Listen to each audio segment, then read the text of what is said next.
2022년 6월 5일 주일입니다. 다 함께 묵도하심으로 하나님께 예배를 드리시겠습니다. 너희는 이제라도 금식하고 울며 애통하고 마음을 다하여 내게로 돌아오라. 너희는 옷을 찢지 말고 마음을 찢고 너희 하나님 여호와께로 돌아올지어다. 내가 이스라엘 가운데에 있어 너희 하나님 여호와가 되고 다른 이가 없는 줄을 너희가 알 것이라. 내가 내 영을 만민에게 부어 주리니 너희 자녀들이 장래의 일을 말할 것이요 너희 늙은이는 꿈을 꾸며 너희 젊은이는 이상을 볼 것이며 내가 또 내 영을 남종과 여종에게 부어 줄 것이며 내가 이적을 하늘과 땅에 베풀리니 곧 피와 불과 연기 기둥이라. 아버지 하나님, 지금 인류는 남자를 여자라 하며 여자를 남자라 하는 그런 시대에 던져졌습니다. 하나님께서 온 인류 위에 하나님의 영을 부어주셔서 진실하게 하시며 정직하게 하시고 이제 민족과 민족이 서로 잔해하지 않는 평화의 시대가 오게 하여 주시옵소서. 아버지 하나님, 이 땅 한국이 안전하며 평화로우며 서로 사랑하며 서로 존중하며 사는 사람들이 하나님을 경외하는 땅이 되게 하여 주시옵소서. 오늘 성령 강림 주일에 하나님께서 우리들 한 사람 한 사람 위에 하나님의 영을 부어 주시기를 원하오며 예수님의 이름으로 기원하옵나이다. 아멘. 사도신경으로 신앙 고백 드리시겠습니다. 나는 전능하신 아버지 하나님 천지의 창조주를 믿습니다. 나는 그의 유일하신 아들 우리 주 예수 그리스도를 믿습니다. 그는 성령으로 잉태되어 동정녀 마리아에게서 나시고 본디오 빌라도에게 고난을 받아 십자가에 못 박혀 죽으시고 장사된 지 사흘 만에 죽은 자 가운데서 다시 살아나셨으며 하늘에 오르시어 전능하신 아버지 하나님 우편에 앉아 계시다가 거기로부터 살아있는 자와 죽은 자를 심판하러 오십니다. 나는 성령을 믿으며 거룩한 공교회와 성도의 교제와 죄를 용서받는 것과 몸의 부활과 영생을 믿습니다. 아멘. 184장 1절 찬송하시겠습니다. 불길 같은 주 성령 간구하는 우리게 지금 강림하셔서 영광 보여주소서. 성령이여 임하사 우리 영의 소원을 만족하게 하소서. 기다리는 우리게 불러 충만하게 하소서. 아멘.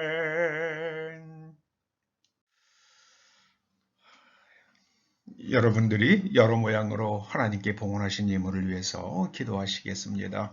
아버지 하나님, 저희에게 일할 수 있는 일과 또 건강과 열매를 주셨기에 우리의 삶과 존재 자체가 하나님의 은혜임을 깨달아 우리 아버지 하나님의 말씀을 따라 11조 예물을 드립니다. 감사의 예물을 드립니다. 또 주일 예물을 봉헌합니다. 이 예물이 하나님의 나라를 확장하는 일에 아름답게 쓰여질 수 있도록 이 예물이 오병이의 기적으로 사람들에게 흘러가게 하여 주시옵소서. 거룩하신 하나님, 초대 권속들의 가정을 지켜주시고 그들의 생업 위에, 그들이 손으로 하는 모든 일들 위에, 직장 위에 하늘의 복을 내려 주시옵소서. 땅을 기름진 것으로 그들의 삶을 풍성케 하여 주시옵소서. 오늘 하나님께서 우리들의 심령 위에 성령을 부어 주시기를 갈망하오며 예수님의 이름으로 봉헌 기도드리옵나이다. 아멘. 오늘 성령 강림 주일입니다. 하나님께서 우리들에게 주시는 말씀은 사도행전 2장 1절에서 13절 말씀입니다. 말씀을 함께 봉독하십니다. 오순절 날이 이름에 그들이 다 같이 한 곳에 모였더니 홀연히 하늘로부터 급하고 강한 바람 같은 소리가 있어 그들이 앉은 온 집에 가득하며 마치 불의 혀처럼 갈라지는 것들이 그들에게 보여 각 사람 위에 하나씩 임하여 있더니 그들이 다 성령의 충만함을 받고 성령이 말하게 하심을 따라 다른 언어들로 말하기를 시작하니라. 그때에 경건한 유대인들이 천하 각국으로부터 와서 예루살렘에 머물러 있더니 이 소리가 나매 큰 무리가 모여 각각 자기의 방언으로 제자들이 말하는 것을 듣고 소동하여 다 놀라 신기하게 여겨 이르되 보라, 이 말하는 사람들이 다 갈릴리 사람이 아니냐. 우리가 우리 각 사람이 난 곳 방언으로 듣게 되는 것이 어찌 됨이냐. 우리는 바데인과 메데인과 엘람인과 또 메소보다미아, 유대와 갑바도기아, 본도와 아시아, 부르기아와 밤빌리아, 애굽과 및 구레네에 가까운 리비아, 여러 지방에 사는 사람들과 로마로부터 온 나그네, 곧 유대인과 유대교에 들어온 사람들과 그레데인과 아라비아인들이라. 우리가 다 우리의 각 언어로 하나님의 큰 일을 말함을 듣는도다 하고 다 놀라며 당황하여 서로 이르되 이 어찌 된 일이냐 하며 또 어떤 이들은 조롱하여 이르되 그들이 세술에 취하였다 하더라. 아멘. 오늘 하나님께서 우리들에게 주시는 본문의 말씀으로 성령이 임하시니 성령이 임하시니 이런 제목으로 말씀을 상고해 보시겠습니다. 여러분, 질문이 중요합니다. 왜냐하면 질문이 답변을 좌우하기 때문입니다. 1944년 핵자기 공명을 발견한 공로로 노벨 물리학상을 수상한 미국의 물리학자 이시디오 아이작 라비가 자신의 노벨상 수상과 관련해서 이런 말을 남겼다고 합니다.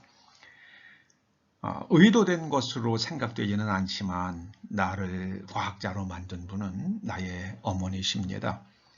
제가 어린 시절 살던 동네였던 뉴욕 브루클린의 유대인 어머니들 대부분은 자녀들이 학교에서 돌아오면 오늘 무엇을 배웠니? 하고 물었을 겁니다.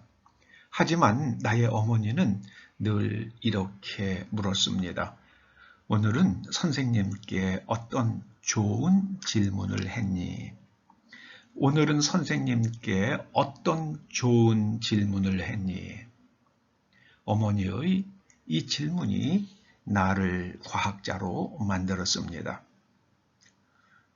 여러분, 질문은 우리의 호기심을 구체화합니다. 우리의 관심이 질문을 통해서 구체화됩니다. 그리고 그 질문은 결국에는 우리로 하여금 답변을 찾도록 이끌고 답변을 찾으려고 하는 우리의 노력과 몸짓은 하늘로부터 하나님의 답변을 우리에게 들려주게 되는 것입니다. 여러분은 우리가 함께 봉독한 오늘 본문을 대하면서 어떤 질문이 생기십니까? 질문은 묻는 사람의 관심을 반영합니다. 오늘 본문을 대하면서 여러분은 어떤 물음이 생기십니까? 오늘 본문의 앞부분에 오늘 본문 1장에는 오늘 2장인데 1장에는 제자들이 예수님께 드린 질문 하나가 기록되고 있습니다. 사도행전 1장 6절 말씀입니다. 주께서 이스라엘 나라를 회복하심이 이때니까. 주께서 이스라엘 나라를 회복하심이 이때니까. 이 질문의 내용은 이스라엘 민족이 로마의 식민지로 살아가고 있는데 우리가 언제 독립할 수 있겠습니까? 우리가 세금을 로마에 납부해야 되고 또 로마의 그 법률 아래서 피지배 민족으로 살아가고 있는데 우리가 언제 우리가 독립을 얻을 수 있겠습니까? 그 질문이죠. 그런데 주님께서는 이렇게 답변하십니다. 때와 시기는 아버지께서 자기의 권한에 두셨으니 너희가 알 바 아니요. 우리가 언제 독립을 할지 그거에 신경 쓰지 말라고 그러십니다. 독립할 때가 되면 하나님께서 독립시켜 주신다는 말씀이죠. 오직 성령이 너희에게 임하시면 여기에 관심을 두라는 말씀입니다. 우리 민족과 나라의 독립에 관심을 두지 말고 지금 내가 성령 충만하냐 아니냐, 내가 지금 성령을 받았느냐 아니냐에 관심을 두라 말씀하십니다. 성령이 너희에게 임하시면 너희가 권능을 받고 예루살렘과 온 유대와 사마리아와 땅끝까지 이르러 내 증인이 되리라. 주님의 말씀, 주님의 답변의 행간을 읽으면 이렇게 될 것입니다. 그래 너희는 언젠가는 독립하게 될 것이다. 언젠간 독립하게 될 것이다. 언제 독립이 됐습니까? AD 70년에 예루살렘이 완전히 멸망되고 그 땅에서 추방된 후에 독립을 얻기까지 1948년 독립을 얻기까지 1878년이 걸렸습니다. 1878년. 네. 언젠간 너희가 독립이 될 것이다. 그러나 그때가 언제일지는 나도 모른다. 지금 너희가 관심을 가져야 할 일은 나의 증인이 되는 것이다. 그럼 예수님께서 보여주신 게 예수님이 어떤 분이신지 어떤 삶을 살았는지 우리가 어떻게 살아야 했는지 거기에 관심을 두라는 말씀입니다.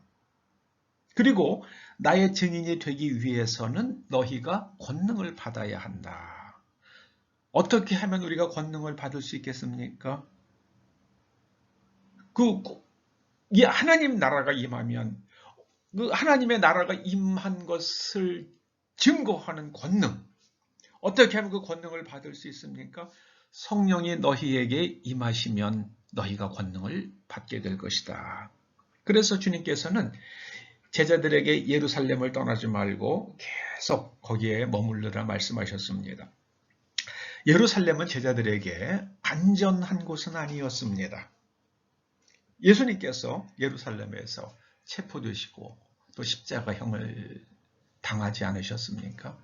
그러니까 그들에게, 제자들에게는 예루살렘이 위험한 곳입니다. 그럼에도 예수님께서는 예루살렘에 머물며 그곳에서 기도하라고 하셨습니다. 오늘 본문은 예수님의 제자들에게 성령이 어떻게 임하셨는지 사실적으로 증거합니다. 오늘 우리가 먼저 본문을 자세히 한번 살펴보십시다. 첫째로 오순절 날이 이름에 하나님의 타이밍, 성령님이 임하시는 타이밍이 있어요. 언제 임하시는가? 오순절 날에 임하셨습니다. 오순절, 성령이 임하셔서 오순절이 아니라요, 오순절 날에 성령이 임하셨습니다. 오순절은 6월절로부터 50일이 되는 날입니다. 예수님께서 6월절 지난 첫 안식일 후 첫날, 안식 후 첫날, 그러니까 지금으로 하면 첫 번째 주일이 되겠죠. 그때 부활하시고 지상에 40일 동안 계셨습니다. 40일 동안에 하나님 나라의 이 일을 말씀하시고 그리고 승천하셨습니다. 그리고 열흘 후, 그러니까 40일 후에 열흘이니 50일, 열흘 하면 50일이 되는 거죠. 그 50일 되는 날, 예수님께서 부활하시고 50일 되는 날 성령이 임하셨습니다. 승천하신 날로부터는 열흘 되는 날이었습니다. 그날 성령이 임하셨습니다. 구약에서 오순절은 추수가 피크에 이르는 날입니다. 이 6월절을 지내고 나서 그 다음 첫 번째 안식일, 6월절에 있는 무교절에 있는 첫 번째 안식일 후, 그리고 그 안식 이후 첫날이 첫 열매를 하나님께 흔들어 바치는 날입니다. 이것을 초실절이라고 부르기도 했습니다. 이날에 예수님께서 부활하셨습니다. 곧 부활의 첫 열매가 되신 겁니다. 한번 본문을 찾아보겠습니다. 레위기 23장 15절입니다. 안식일 이튿날 곧 너희가 요제로 곡식단을 가져온 날부터 세워서, 바로 요제로 곡식단을 가져온 날, 이날이 바로 초실절입니다. 첫 열매를 하나님께 흔들어 바치는 날인데요. 그날이 바로 예수님께서 부활하신 날이죠. 7 안식일의 수요를 채우고 7 안식일 이튿날까지 합하여 50일을 계수하여 새 소제를 여호와께 드리되, 그날 이제 새 소제를 여호와께 드리는 것은, 이 소제는 곡식을 가루로 만들어서 하나님께 드리는 날입니다. 그래서 오순절은 아주 피크가 되는 날이에요. 추수가. 첫 번째 이삭이 패인 때는 이제 초실절이 되겠지만, 그로부터 50일이 지나면 전 들판이 완전히 다 이제 곡식이 패서 그때 이제 추수를 하게 되는 겁니다. 그래서 오순절은 추수가 피크에, 아주 절정에 이르는 시기입니다. 그래서 오순절에 성령께서 오셨다는 것은 이제 성령님께서 주도하셔서 영적 추수를 하신다는 그 상징성을 가지고 있습니다. 그래서 여러분, 오순절은 영적 추수가 피크에 이르는 날이다, 이렇게 기억하시면 됩니다. 그리고 또 이스라엘 사람들의 전승에서는 모세가 바로 이 첫 번째 6월절로부터 50일 되는 날에 율법을 받았다, 이제 그렇게 그런 전승을 유대인들은 또 가지고 있다고 그럽니다. 여러분, 그 오순절에 새 소제를 여호와께 드린다는 걸 깊이 생각하시기 바랍니다. 소제는 가루를 내는 거잖아요. 그래서 곡식의 형체가 없어집니다. 쌀가루든 밀가루든 무슨 녹두가루든 모든 게 다 바스러져 가지고 고운 가루가 됩니다. 그래서 성령을 받으면 나의 존재, 내 고집, 내 주장, 이런 것들이 없어져요. 뭐가 됩니까? 아주 하나님께 드려지는 자기 철저한 자기 부인이 일어납니다. 여러분, 오순절날 성령이 임하셨고, 오순절은 영적 추수가 피크가 되는 때며 오순절에 새로운 소재를 드린다는 것, 이걸 기억하시기 바랍니다. 소재는 자기 부인이에요. 자기 부인. self-denial. 여러분, 이걸 명심하시기 바랍니다. 그래서 성령이 임하시려고 그러면 자기 부인이 있어야 돼요. 내 고집 가지고 있으면 성령 오시지 않습니다. 성령과 내가 계속 충돌합니다. 두 번째로요, 그들이 다 같이 한 곳에 모였더니, 이 한 곳, 이것이 굉장히 중요합니다. 주님께서는 예루살렘을 떠나지 말라 하셨습니다. 여러분, 구약에서 하나님의 영광, 그 쉐키나가 임했던 적이 있었죠. 언제입니까? 솔로몬이 하나님께 성전을 바쳐서 봉헌했을 때 하나님의 영광 쉐키나가 임했습니다. 그래서 그 하나님의 쉐키나가 임했던 그 예루살렘, 거기에 또다시 하나님의 영이 임하는 겁니다. 하나님의 영이 임한 장소에 또다시 하나님의 영이 임합니다. 그러므로 여러분들은 하나님의 영이 강력하게 역사했던 곳, 그곳을 사모하시기 바랍니다. 여러분, 제가 2007년에 그 영국에 갔다가 2008년인가요? 그때 갔다가 거기서 이제 기름 부음을 받지 않았습니까? 그런데 그 헤로게이트가 바로 그 미국의 그 사역자가, 미국의 성령 사역자가 영국에 와서 첫 번째 집회를 열었던 곳입니다. 그 헤로게이트에서 성령이 임하셨고요. 그때 존 윈버라는 사람이 왔었다고 그럽니다. 그리고 그때로부터 영국에 성령운동이 시작이 되었습니다. 그 성령운동이 알파쿠스로 이어졌고요. 그리고 영국에 지금 모든 교회들이 다 사그러지는데 그 성령의 기름 부음을 받은 그 계열의 교회들은 지금도 계속 부흥을 하고 있습니다. 함마콤. 하나님께서 정하신 장소가 있습니다. 여러분, 이곳 풍산동 231-4번지 이곳이 하나님의 기름 부음이 있는 특별한 장소가 되기를 주님의 이름으로 축원합니다. 우리가 둔촌동에서 참 어려움을 겪고 있을 때에 기도를 많이 하고 예언의 은사가 있는 어떤 분이 그렇게 이야기를 하시더라고요. 하나님께서 초대교회를 옮기실 텐데요. 그 옮겨주시는 곳은 하루 종일 그늘이 전혀 생기지 않는 그런 땅이라고 그렇게 얘기를 하더라고요. 하나님께서 하루 종일 햇볕이 비치는 땅으로 옮겨주십니다. 처음에는 우리가 저쪽에 있는 그 덕풍동에 있는 그 종교부지를 매입을 하려고 그랬잖아요. 그런데 거기는 주변에 큰 건물들이 생기기 때문에 그늘이 생깁니다만은 이곳은 하루 종일 옥상에 올라가시면 하루 종일 그늘이 없습니다. 정말 그늘이 없습니다. 저는 하나님께서 특별하게 정하신 장소라고 믿습니다. 그래서 이 하나님께서 정하신 장소 하마콤, 창세기 28장 15절에 보면은요, 밧단 아람으로 도망가던 야곱이 꿈속에서 하나님의 임재를 경험하지 않습니까? 그런데 그때 야곱이 한 곳에 이르러, 그 한 곳은 바로 하나님께서 사람을 찾아와 주시는 그 장소입니다. 하마콤. 여러분, 그 한 곳, 하나님께서 정하신 장소가 있다는 것을 기억하시기 바랍니다.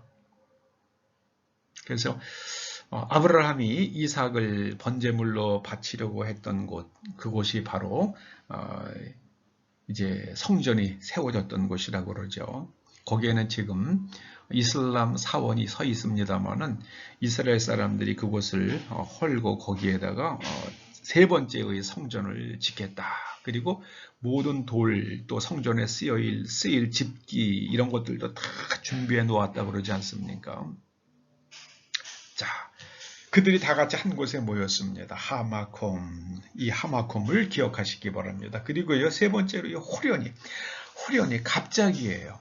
하나님의 때는 우리가 언제인지 알지 못합니다. 그때를 우리가 정할 수도 없습니다. 하나님께서 정하십니다. 하나님의 때.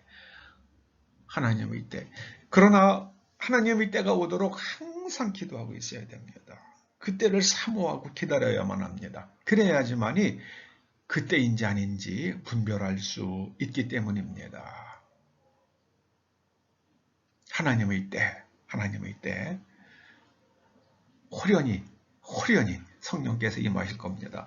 우리 교회에도 하나님께서 어느 날 갑자기 우리를 찾아오실 수도 있습니다. 자, 성령께서 하나님의 영을 보내시자 어떤 일이 일어났습니까? 하늘로부터 하나님께서 보내시는 거예요. 그리고 급하고 강한 바람 같은 소리가 있어. 휙! 뭐 이런 소리가 될지 모르겠습니다. 저는 이런 소리를 들어본 적이 없습니다만은 급하고 강한 바람 같은 소리가 있어. 그들이 앉은 집에 가득하면 온 집안에 그냥 휙 하는 뭐 그런 소리가 들렸다는 겁니다. 성령께서 임하시면 물리적 현상이 수반이 됩니다. 저는 치유 기도를 하면서 가끔 지금 치유 기도를 하면 누군가가 은혜를 받을 수 있겠다라는 느낌을 가질 때가 있어요. 그런데 그 느낌이 언제 오냐면은요, 그 느낌이 되게 손끝이 뭔가 이렇게 전기가 감전되는 것 같은 그런 느낌이 찾아와요. 그리고 기도할 때에 기도받는 분의 기도받는 그곳이 그 몸이 굉장히 따뜻해지는 것을 느낍니다. 특히 이제 무릎이 아픈 분이나 어깨가 아픈 분들 보면은 이렇게 안수를 하려고 손을 얹으면 굉장히 차가워요. 그러다가 성령께서 치유를 하시기 시작하면은요, 그 차가웠던 곳들이 아주 따뜻해지는 것을 느낍니다. 이 물리적 현상이 수반이 됩니다. 왜 따뜻해지겠습니까? 거기 혈액순환이라거나 이런 것들이 나빴던 곳이 치유가 일어나니까 거기에 따뜻해진다. 저는 그렇게 해석을 합니다만은 더 궁금한 거는 나중에 하나님께 여쭤보시기 바랍니다. 이 사람들이 오감으로 느낄 수 있는 현상이 일어납니다. 하늘로부터 강한 바람, 급하고 강한 바람 같은 소리가 있었고 온 집에 가득했습니다. 신시로 교회에 일본에 있는 그 신시로 교회에서 성령께서 강하게 임하셨던 적이 있다고 전에 한번 말씀드린 적이 있었죠. 그때 보면은 똑같은 현상이 있더라고요. 막 창문이 흔들리고요, 집이 흔들리고, 그리고 마치 쓰나미가 오는 것 같은 하는 그런 쓰나미가 오는 것 같은 그런 소리들이 계속 들려왔다 그럽니다. 그리고 그들이 집으로 기도하는 기도원에서 집으로 돌아가는데 그때도 계속해서 차를 타고 달리는데 그 소리가 계속 따라왔다고 그러죠. 다섯 번째로요, 불의 혀처럼 갈라지는 것들이 그들에게 나타났습니다. 그들에게 보였습니다. 이게 소리가 들리고요, 그 다음에 눈에 보이는 현상이 있어요. 불의 혀처럼 갈라지는 것들이 그들에게 보였습니다. 사람이 볼 수 있는 불꽃 형상으로, 그런데 각 사람 위에 하나씩 임하여 있었습니다. 여러분, 성령 충만은 교회가 받는 게 아닙니다. 각 사람이 받는 겁니다. 믿으시기 바랍니다. 여러분, 성령 충만한 교회란 건 없어요. 성령 충만한 사람은 있지만은요. 그래서 내가 어느 교회에 다닌다고 거기에 묻어서 좋은 영향을 받을 수 있죠. 그러나 거기에 묻어서 같이 성령 충만 받는다고 착각하지 마시기 바랍니다. 각 사람 위에 이 성령 충만은요, 개인적 체험입니다. 그리고 모든 사람이 동시에 체험을 할 수 있겠죠. 그거는 가능합니다만은 모든 사람이 받을 때 거기에 끼어서 그냥 더불어 받는다. 그런 일은 아닌 것 같습니다. 뭐 하나님께서 하시는 일이니까 제가 기단이다라고 단정적으로 말하지는 않습니다만은 개인적이다. 성령의 임재와 체험은 개인적이다. 그걸 마음속에 깊이 기억하시기 바랍니다. 첫째는요, 청각적으로 그리고 시각적으로 분명히 물리적 현상이 나타나는 겁니다. 그 다음에요, 그들이 성령의 충만함을 받고 그랬더니 그들이 영혼이 그들의 내면 세계가 그들의 마음이 성령으로 충만했다고 하나님의 영으로 가득 채워졌습니다. 여러분 어떤 사람이 배가 부른지 아닌지 누가 합니까? 본인이 알죠. 그래서 막 배가 부른데도 옆에서 계속 먹으라는 분이 있어요. 정말 힘들더라고요. 그 정말 힘든 일입니다. 그 사람은 몰라요. 이 사람이 배부른 걸 모르니까 계속 먹으라고 그럽니다. 그런데 이 충만하냐 아니야, 그건 본인이 알아요. 남이 모릅니다. 성령이 충만한 거는 본인이 압니다. 본인이 알아요. 그래서 성령의 임재는 개인적 체험이고 충만해지는 건 본인이 압니다. 자, 그러면은 이 성령 충만한 사람에게 나타나는 현상이 있어요. 자, 앞에 급하고 강한 바람 같은 소리가 있고 불의 혀처럼 갈라지는 것이 각 사람 위에 하나씩 임하여 있는 것은 그것은 위에서부터 내려오는 것이지 그다 성령 충만한 사람으로부터 나가는 것은 아니잖아요. 그런데 성령 충만함을 받은 사람으로부터 나타나는 현상이 있다는 겁니다. 여덟 번째는요. 그게 바로 성령이 말하게 하심을 따라 다른 언어들로 말하기를 시작하는 겁니다. 이걸 방언이라고 그래요.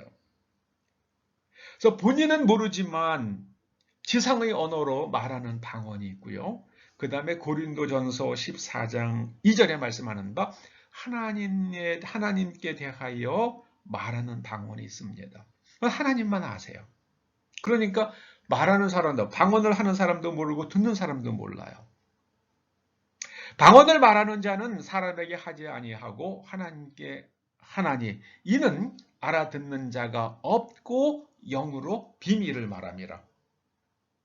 그런데 그 내용을 알려고 그러면은 이 하나님께 드리는 방언을 통역할 수 있는 은사를 받는 사람, 방언 통역의 은사가 있는 사람은 무슨 말을 하나님께 드리고 있는지 그 비밀을 알 수 있습니다. 그것이 방언 통역의 은사라고 부릅니다. 그래서 이 성령 충만한 사람은 가장 먼저 나타나는 게요, 바로 방언입니다.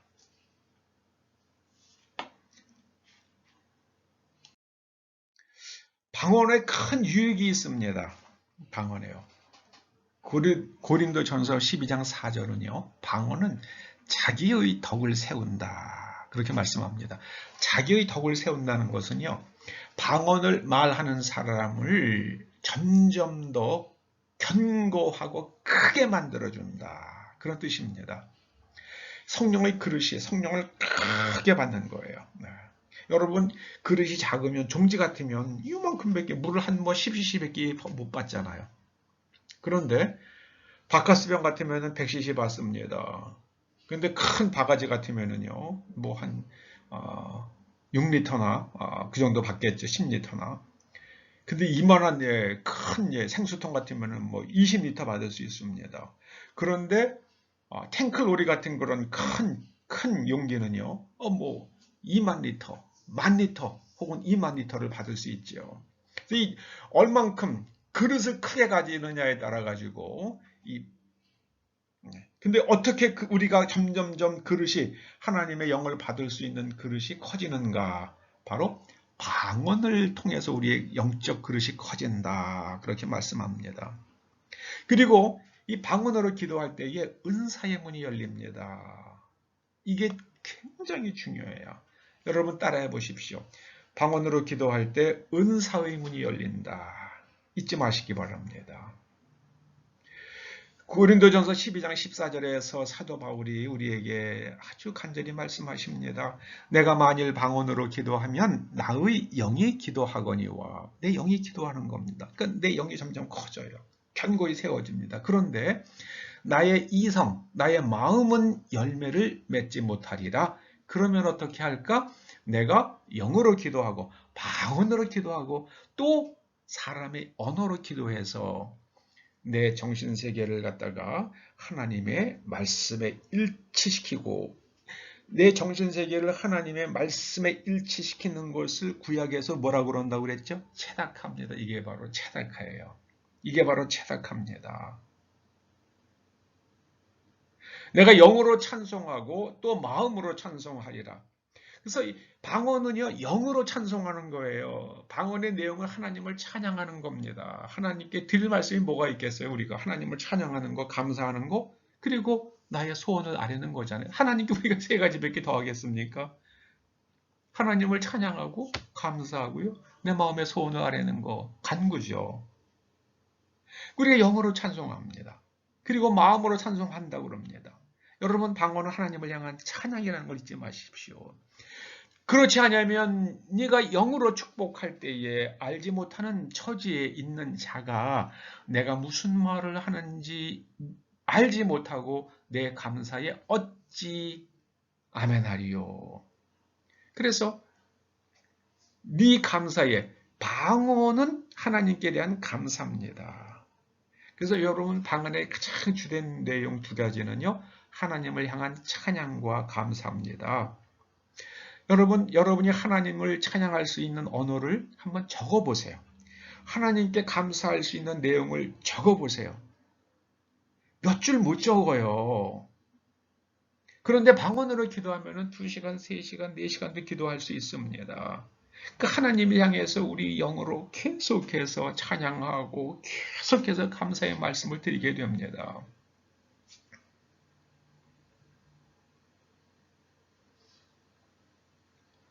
자, 성령이 임하실 때에 이런 현상이 나타날 때에 이 방언하는 걸 보고요. 이걸 보고요. 조롱하는 사람들이 아주 회방하고 폄훼하는 사람들이, 폄하하는 사람들이 나타납니다. 성령의 임재로 부흥이 일어나면 반드시 여기에 태클을 거는 사람들이 있어요. 그래서 보면 성령의 그 큰 영적 부흥이 일어났을 때에 그게 오래 못 가고 다 사그러들었는데요. 그게 뭐 이슬람의 공격이나 무슨 뭐 불교의 공격, 다른 종교의 공격으로 그런 게 아니라요. 항상 다른 기독교인의 공격을 받아가지고 그 이런 영적 부흥이 항상 소멸했어요. 정말. 그래서 하나님께서 사도 바울을 통해서 말씀하시잖아요. 너희가 성령을 소멸치 말라고요. 근데 성령을 소멸하는 자들이 다 크리스천이에요. 이게 문제입니다. 바리새인들이 이 땅에 임하신 하나님의 아들을 배척했던 것처럼요. 성령의 임재가 나타나고 성령의 임재로 인해서 부흥이 나타나면 그걸 반드시 태클을 걸고 소멸시켜야만 속이 시원한 그런 바리새인들이 옛날에도 있었고요. 지금도 있습니다. 또 앞으로도 있을 겁니다. 성령이 임하시면 권능을 받습니다. 권능은 달리 은사라고 그럽니다. 아까 이제 우리가 먼저 살핀 성령이 임하시니 나타나는 현상들이 하늘로부터 급하고 강한 바람 같은 소리가 온 집에 가득하고요. 그래 불이 혀같이 불꽃같이 갈라지는 불꽃이 막 임하는데 각 사람의 불꽃이 하나씩 다 임하고요. 그런 현상들이 있어요. 그리고 사람들이 방언을 말하게 되는데요. 성령이 임하시면 각 사람이 특별한 재능을 갖게 돼요. 특별한 능력을 갖게 됩니다. 그것을 가리켜서 은사라고 부르고요. 그 은사가 발현될 때 그것을 갖다가 두나미스라고 부릅니다. 이 권능을 헬라어로 두나미스라고 부릅니다. 그런데 이 두나미스를 우리가 하나님께서 우리에게 주시는 목적은 하나입니다. 그리스도를 증거하는 겁니다. 복음을 증거하는 거예요.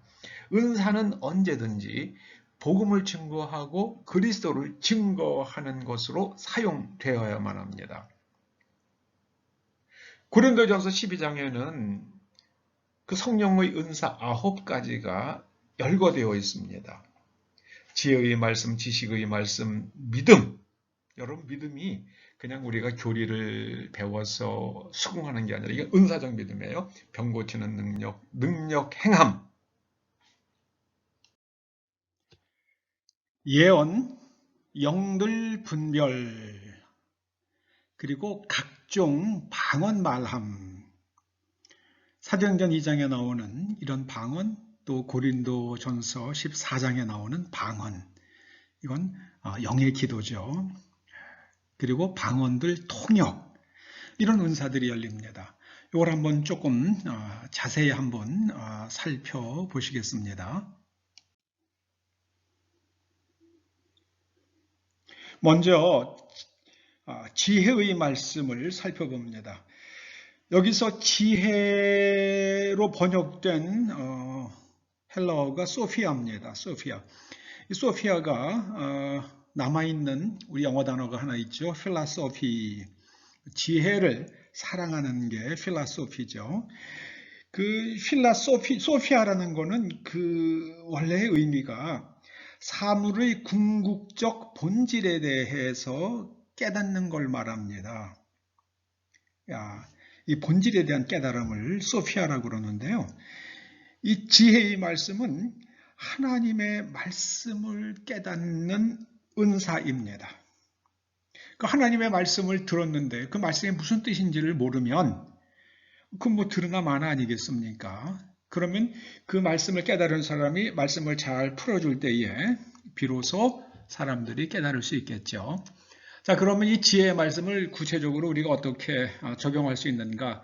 지혜의 말씀은 하나님의 그 많은 말씀, 성경에 기록된 모든 말씀들 가운데에 지금 상황을 어떤 말씀으로 조명하며 또 어느 말씀을 붙들고 기도할 것인가? 곧 말씀에 대한 깨달음과 우리 상황에 적용할 딱 맞는 하나님의 뜻을 드러내는 말씀을 찾는 능력. 이게 바로 지혜의 말씀입니다. 그리고 지식의 말씀은 이 지식으로 번역된 헬라어가 그노시스입니다. 그노시스는 영의 지식이에요. 성령께서 가르쳐 주셔서 아는 겁니다.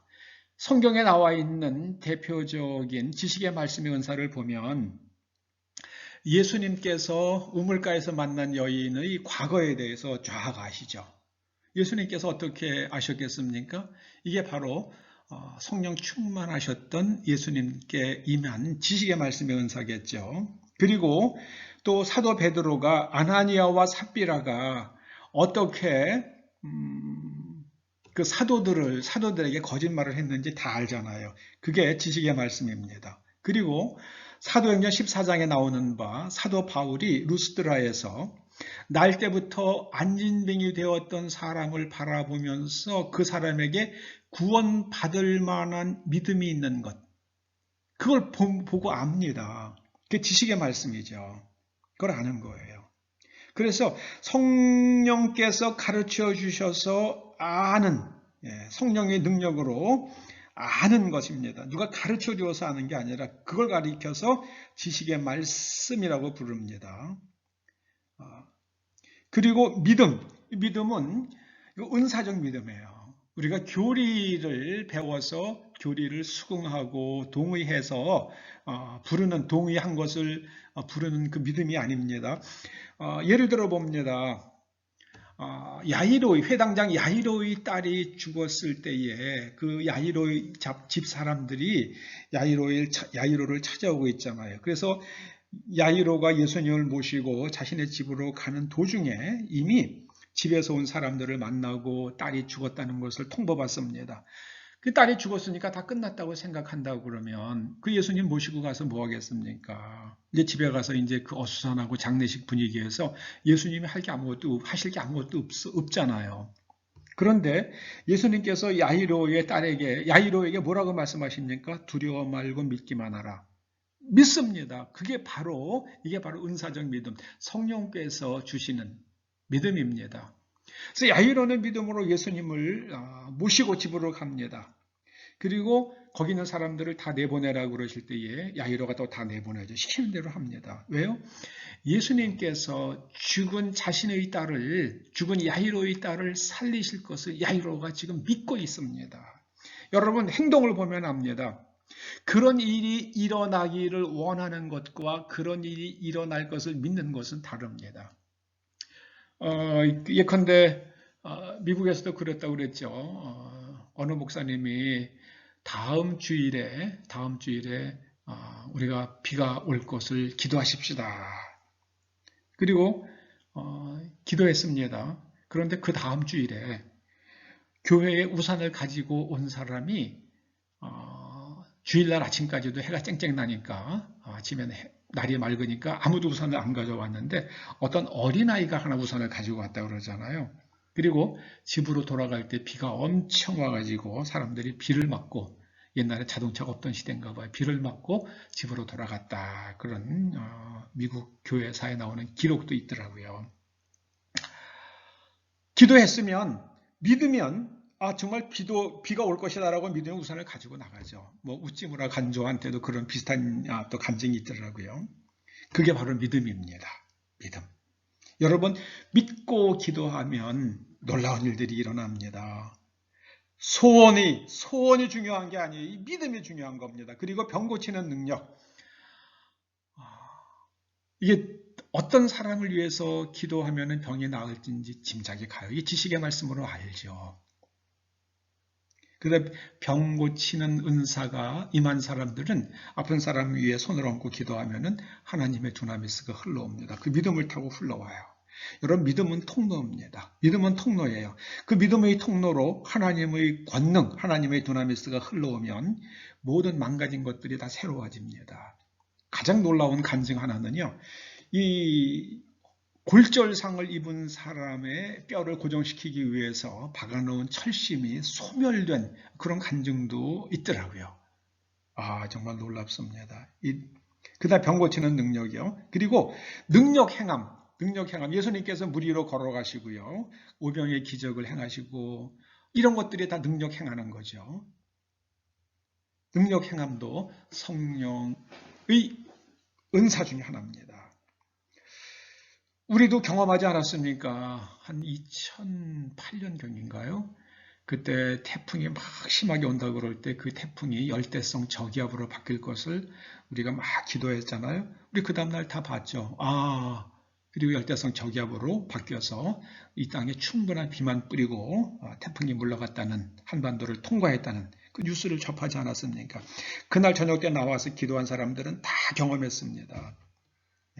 그 다음에 6번째로는요, 예언입니다. 예언은 하나님께서 말씀을 맡겨주시는 겁니다. 하나님께서 미래의 말씀을 맡겨주시면 그 미래에 대한 예언이 되겠죠. 그리고 하나님께서 과거에 지은 일의 잘못에 대한 말씀을 맡겨주시면 이거는 죄에 대한 지적이 될 거고요. 그 다음에 현재 일어날 일에 대해서 말씀해 주신다고 그러면 그 말씀을 맡겨주시면은 이게 현재 상황을 타파할 수 있는 해답을 하나님께서 주시는 거겠죠. 예언은 하나님의 말씀을 받는 겁니다. 그리고 영분별의 은사예요. 이게 굉장히 소중하죠. 정말 소중합니다. 왜냐하면은 이 사탄도 천사를 가장하기 때문입니다. 사탄이 천사를 가장해요. 속습니다. 그래서 보고요, 이것이 성령께서 하시는 일인지 아니면 사단이, 어둠의 영이 이런 행하는 능력인지 그걸 보고 아는 걸, 그걸 영들 분별함의 은사라고 말합니다. 그리고 각종 방언 말함, 지상의 언어로 방언하기도 하고요. 그 다음에 또 하나님께 대한 방언을 합니다. 성경에 두 가지가 다 나옵니다. 어떤 분들은 사도행전 2장 이외의 것은 방언 아니다. 아니에요. 영어로 하는 기도입니다. 그런데 그 방언의 내용이 뭔가 고린도전서 14장을 자세히 읽어보면요. 그 내용이 주로 찬양과 감사입니다. 여러분, 우리가 하나님께 찬양과 감사를 아주 제대로 못하죠. 우리의 원하는 바를 하나님께 아뢰는 그 간구는 많이 하지만 하나님께 찬양을 드리지 못합니다. 하나님께 감사도 부족합니다. 그래서 이 방언을 통해서 하나님을 찬양하고 하나님을 감사할 때 우리의 영이, 우리의 마음의 내면 구조가 하나님을 닮아갑니다. 할렐루야. 이게 굉장히 은혜입니다. 여러분, 방언은 은사의 문입니다. 방언은 은사의 문입니다. 방언으로 많이 기도할 때에 이 은사가 부어지고 은사가 열려집니다. 믿으시기 바랍니다. 미국의 한 흑인 사역자가 그런 간증하는 것을 본 적이 있습니다.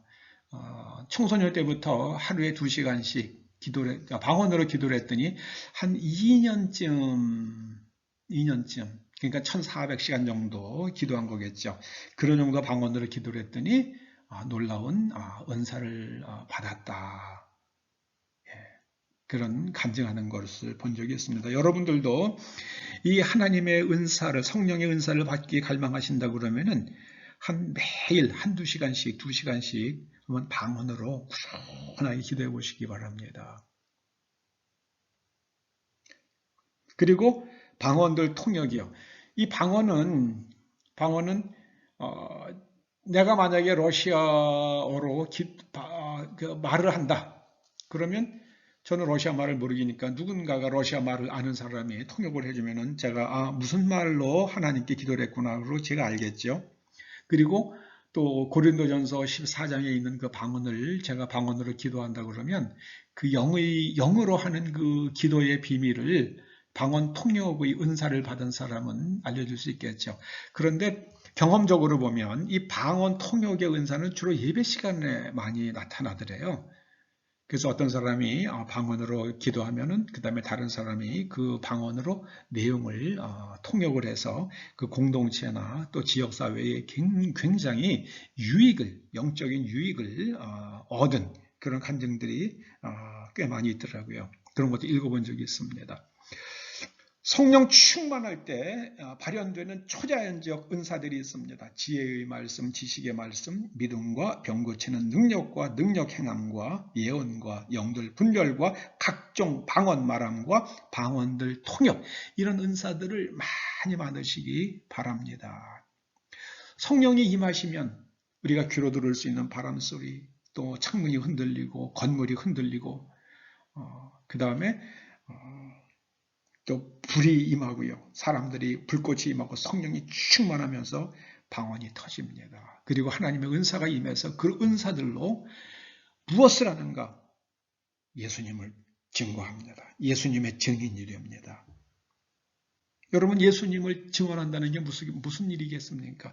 예수님께서 어떤 분이시며 예수님께서 무엇을 하셨으며 예수님께서 그 삶이 예수님의 말씀이 우리에게 무엇을 요구하고 있는지, 결국 우리가 어떻게 살아야 하는지, 우리가 어떻게 새로워질 수 있으며 어떻게 살아야 하는지를 우리가 증거하고 사람들을 가르치는 게 되겠죠. 그 사람들을 훈련시키고요. 아무쪼록 여러분들 이렇게 기도하시기 바랍니다. 그러면은 하늘에서 호련히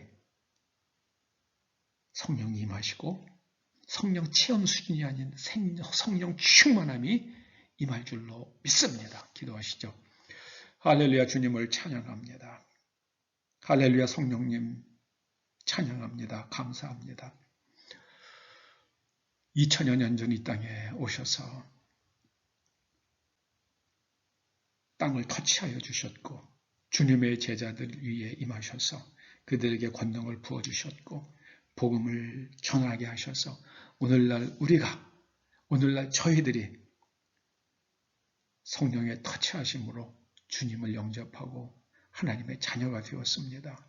이제 저희들도 권능을 받고 주의 복음을 증거해서 많은 사람들이 주님의 사람으로 거듭나며 새로운 삶을 살아갈 수 있도록 이 땅을 모든 악의 세력으로부터 건져내는 주의 종들 되게 하여 주시옵소서. 예수님의 이름으로 기도드립니다. 아멘. 아멘. 축도하심으로 예배 마칩니다. 이제는 우리 주 예수 그리스도의 은혜와 하나님 아버지의 그 크신 사랑과 성령님의 감화, 감동 인도하시며 교통하심이 성령 충만하여 땅끝까지 복음을 증거하기를 소원하며 돌아가는 초대 성도들과 그리고 그 자녀들과 가정과 일터와 사업장과 이 교회와 이 민족과 우리의 동맹국 미국 국민들 위에 이제로부터 영원토록 함께 하시옵기를 간절히 축원하옵나이다. 아멘.